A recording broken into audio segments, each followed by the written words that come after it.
सभी प्रभु प्रेमियों को मेरा प्यार भरा राधे राधे। जैसा कि आप लोग सभी जानते हैं कि कुछ न कुछ नया आप सबको श्रवण करने को मिलता रहे, आपकी भक्ति कुछ भगवान के मार्ग में आप बढ़ते रहें आगे, उन्हीं के लिए कुछ न कुछ लीला, कुछ प्रभु की प्यारी प्यारी कथाएं आपको सुनाते रहते हैं।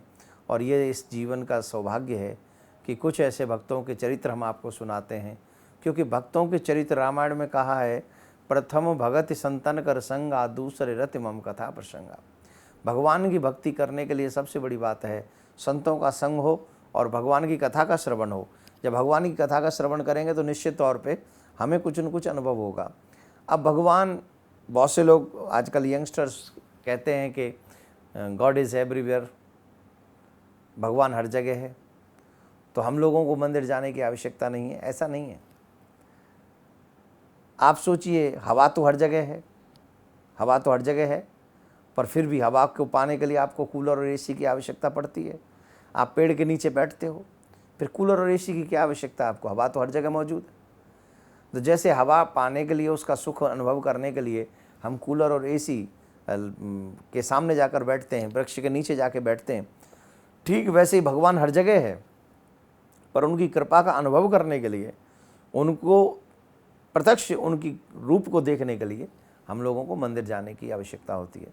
एक कथा बड़ी सुंदर आती है कि एक राजा थे, उन्होंने भगवान श्री कृष्ण का मंदिर, बहुत सुंदर मंदिर बनवाया था, बहुत प्यारा सा मंदिर बनवाया, और वहाँ पर एक पुजारी जी को रख दिया। पुजारी जी रोज़ मन क्रम वचन से ठाकुर जी की सेवा किया करते थे। अब एक नियम और राजा का था कि वो स्वयं माला भेजता था और माला सेवक के हाथों भेजता था। पुजारी जी उस माला को ठाकुर जी को पहनाते थे।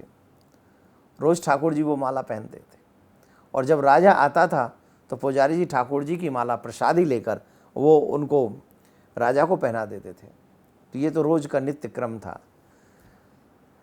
एक बार ऐसा हुआ कि राजा ने अपने हाथ से वो माला तो भिजवा दी, लेकिन एक संदेश भी भिजवा दिया कि आज मैं आ नहीं सकूंगा, इसलिए पुजारी जी आज इंतज़ार न करें, मैं आज नहीं आ पाऊंगा।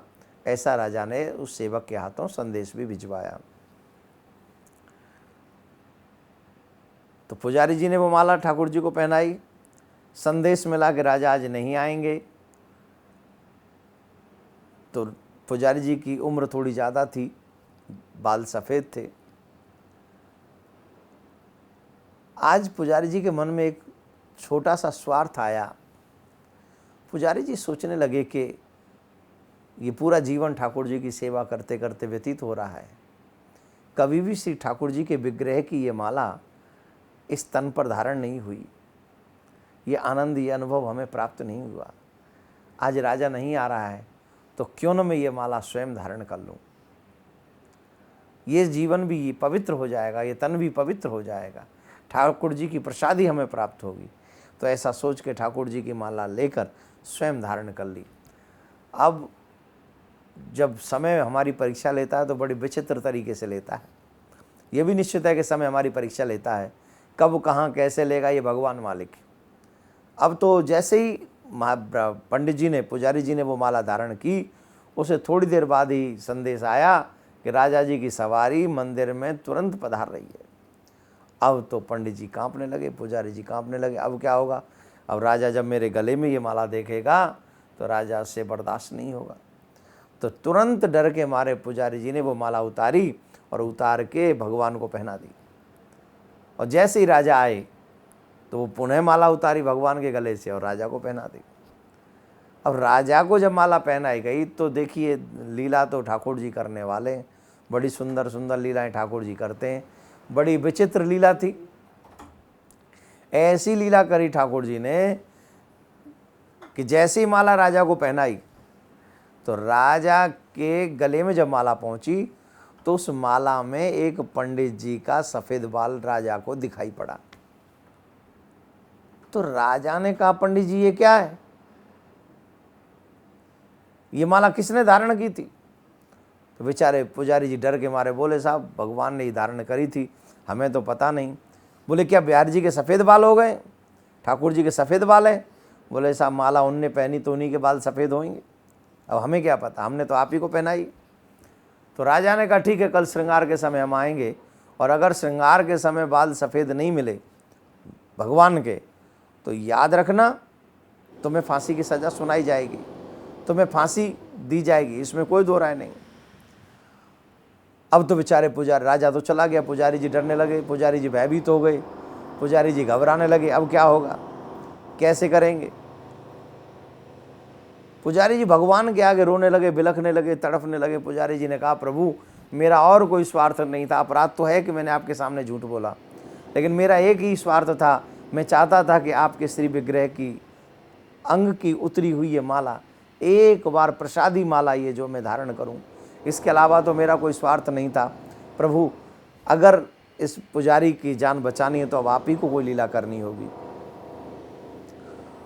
दूसरे दिन भोर में जब राजा आए, मुकुट हटाया तो क्या चमत्कार देखते हैं, क्या चमत्कार देखते हैं कि ठाकुर जी के सारे बाल सफ़ेद हैं। पुजारी जी पर गुस्सा आ गया, कहीं ऐसा तो नहीं कि तुमने अपनी जान बचाने के लिए बिहारी जी के बालों को ऐसा कर दिया हो। बोले महाराज मैं ऐसा क्यों करूँगा। तो राजा को जब यकीन नहीं हुआ तो राजा ने एक बाल वहाँ से उखाड़ा।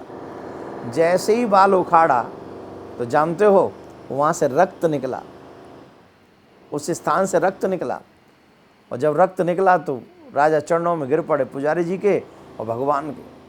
तब आकाशवाणी हुई, हे राजन तुम पुजारी जी पर विश्वास नहीं करते, तुम मुझे सिर्फ मूर्ति समझते हो, और जब तक तुम मुझे मूर्ति समझते रहोगे तब तक मैं तुम्हारे लिए मूर्ति रहूंगा।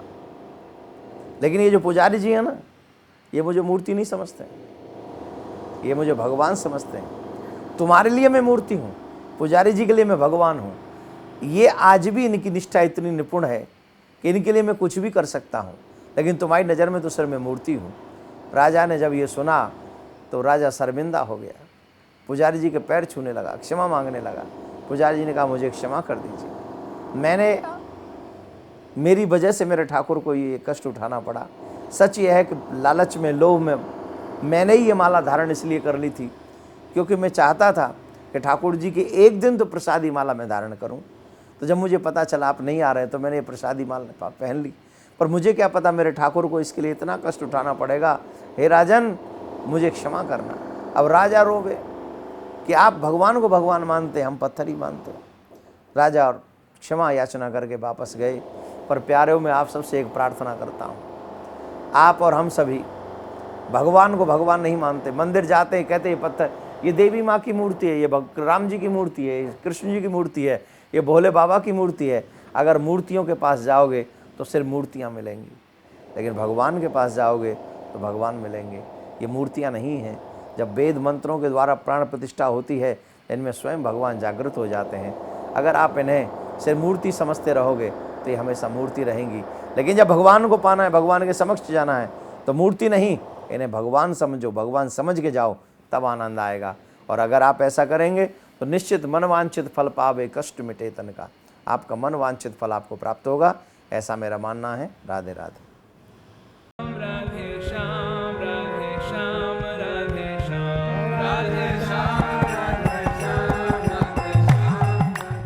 विश्व शांति सेवा चैरिटेबल ट्रस्ट के द्वारा चलाए जा रहे सोशल मीडिया से आप सभी भी जुड़ें। YouTube के सब्सक्राइबर बनने के लिए YouTube में टाइप करें देवकीनंदन जी महाराज। फेसबुक पर पूज्य महाराज जी के आधिकारिक पेज को लाइक करने के लिए देवकीनंदन ठाकुर जी सर्च करें। ट्विटर पर पूज्य महाराज जी को DN_ठाकुर_जी फॉलो करें।